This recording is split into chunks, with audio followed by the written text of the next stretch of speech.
A paz do Senhor, amados irmãos, um bom dia. Estamos aqui para mais uma aula da Escola Bíblica Dominical. Esse é um novo trimestre.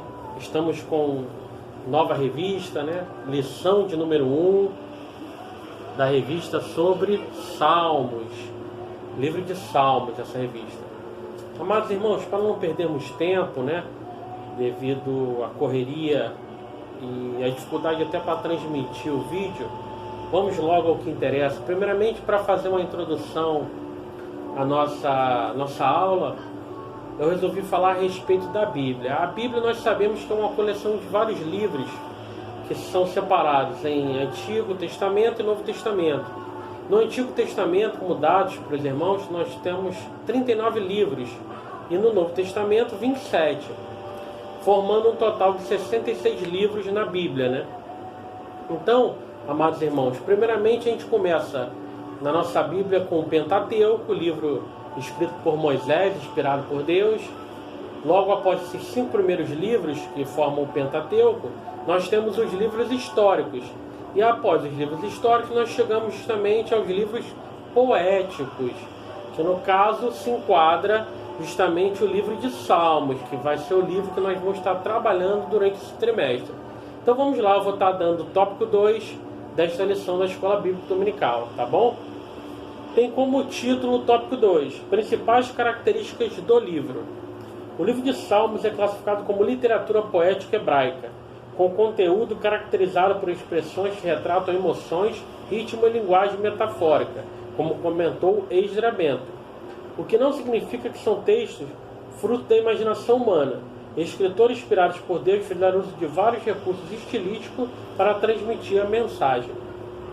Eu fiz algumas anotações e pesquisei algumas coisas e resolvi trazer para os irmãos algumas coisas que achei como interessante. Algumas características do livro de Salmos. O livro de Salmos possui algumas características principais que o distinguem dos outros livros, como por exemplo, é o maior livro da Bíblia. Possui 150 salmos e o maior salmos entre eles é o 119 e o menor o 117. É o livro de cânticos devocionais dos hebreus. A expressão aleluia aparece 28 vezes na Bíblia Sagrada, sendo que 24 delas é no livro de Salmos. É um livro único na Bíblia Sagrada, no que se refere ao relacionamento entre o ser humano e Deus. As múltiplas expressões de emoções referentes a ambos é algo extraordinário.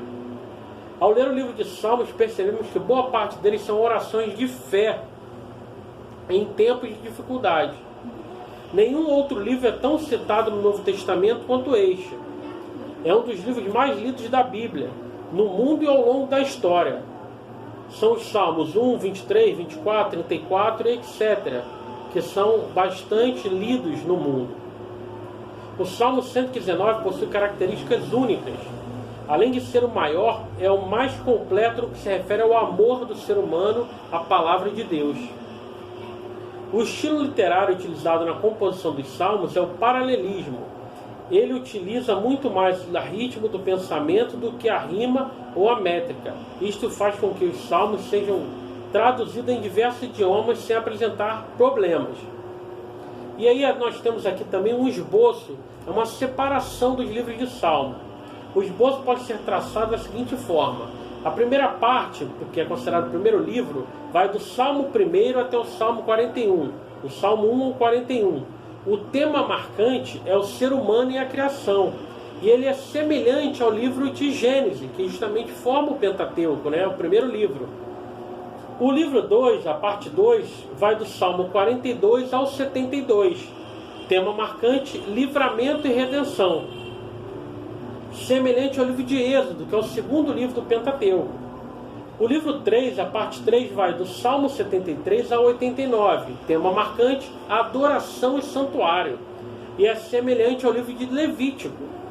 Livro 4, Salmo 90 ao 106. Tema marcante, o deserto e os caminhos de Deus. E o livro 5, parte 5, Salmos 107 ao 150. Finalizando, tema marcante, a palavra de Deus e o seu louvor. Semelhante ao livro de Deuteronômio. Salmos é uma fonte de inspiração para a adoração desde a antiguidade e continua sendo muito usado no louvor e no estudo. São uma coleção de hinos, súplicas e louvores poéticos de Israel. O livro de Salmos pode tocar os alunos ao pensar em maneiras de adorar a Deus, pedir por livramento, libertação e cura, agradecer pela ajuda de Deus em momentos de angústia, sofrimento e também pelos momentos de alegria. É um livro que nos inspira a louvar e confiar em Deus, no nosso Senhor. Amados irmãos, então aqui vamos rapidamente para o tópico 2.1, que trata-se de a poesia hebraica. Não apenas no livro de Salmos encontramos poesia, mas também em outros textos do Antigo Testamento, como Êxodo 15, do 1:19. No caso, esse trata-se do Cântico de Moisés, meus amados. Depois os irmãos possam ler. Deuteronômio 32 trata-se do último cântico de Moisés. E Juízes 5, do 1 ao 31, trata-se do cântico de Débora, bastante conhecido dos irmãos. Como comentado na Bíblia de estudo palavra-chave, trata-se de uma poesia diferente de nosso tempo, pois não envolve a rima de sons, mas a rima de pensamentos ou ideias.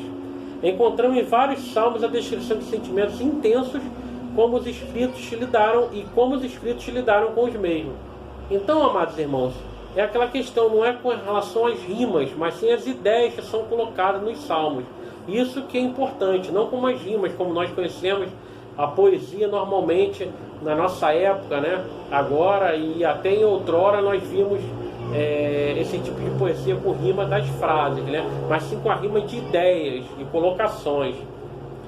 Tópico 2.2 diz: acrósticos. Salmos também contém poemas acrósticos em que o conjunto das primeiras letras de cada verso forma uma palavra, ou segue uma sequência alfabética. A título de exemplo, no Salmo 119, os versos são reunidos de 8 em 8, cujos grupos começam com uma mesma consoante. Assim, trata-se de um recurso literário que muito contribui para a memorização, ao qual tinha uma grande importância, principalmente no contexto judaico no tempo antigo. Tal fato nos faz lembrar da importância de utilizarmos diferentes recursos no processo de ensino e aprendizagem da Palavra de Deus.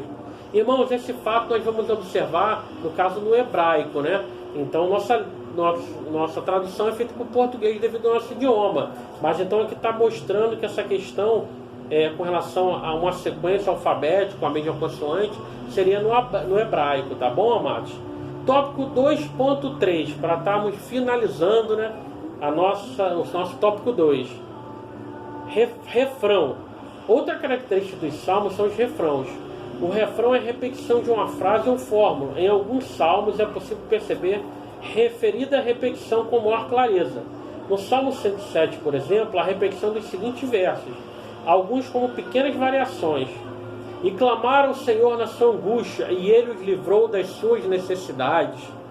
Salmo 107, versículo 6, 13, 19 e 28, que os irmãos possam estar conferindo aí em casa. 2. Segundo exemplo, louve ao Senhor pela sua bondade e pelas suas maravilhas para com os filhos dos homens. Salmo 107, 8, 15, 21 e 31. No primeiro refrão percebemos claramente o grito por socorro. No segundo, a gratidão e a resposta do Senhor. Os refrões têm importante função, seja para organizar o poema, seja para reforçar